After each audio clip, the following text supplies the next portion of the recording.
ঢাকায় শীতের আমেজ আরও স্পষ্ট হয়ে উঠেছে। 29 নভেম্বর সকালে রাজধানীতে সর্বনিম্ন তাপমাত্রা রেকর্ড করা হয়েছে 17 ডিগ্রি সেলসিয়াস। আবহাওয়া অধিদপ্তরের তথ্য অনুযায়ী আজ দিনের প্রথমার্ধে আকাশ থাকবে পরিষ্কার, আবহাওয়া থাকবে শুষ্ক। পশ্চিম বা উত্তর পশ্চিম দিক থেকে ঘন্টায় 8 থেকে 12 কিলোমিটার বেগে হালকা বাতাস প্রবাহিত হতে পারে।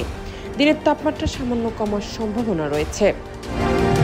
LME সার্টিফাইড বিশ্বসেরা কপারে তৈরি ওয়ালটন কেবলস, যা আপনার স্থাপনাকে রাখবে সব সময় নিরাপদ। আজ সকাল 6টায় ঢাকার তাপমাত্রা রেকর্ড করা হয়েছে 17.6 ডিগ্রি সেলসিয়াস, আর বাতাসে আর্দ্রতার পরিমাণ ছিল 89%। আজকের সর্বনিম্ন তাপমাত্রা 17.5 ডিগ্রি, আর গতকাল সর্বোচ্চ তাপমাত্রা ছিল 29.7 ডিগ্রি সেলসিয়াস। এদিকে দেশের সার্বিক আবহাওয়ার পূর্বাভাসে বলা হয়েছে আজ সন্ধ্যা 6টা পর্যন্ত সারা দেশে আকাশ থাকতে পারে অস্থায়ীভাবে আংশিক মেঘলা, তবে আবহাওয়া থাকবে শুষ্ক। রাতের তাপমাত্রা প্রায় অপরিবর্তিত থাকতে পারে এবং দিনের তাপমাত্রা সামান্য কমার সম্ভাবনা রয়েছে। জানাত নিপু, দেশ রূপান্তর।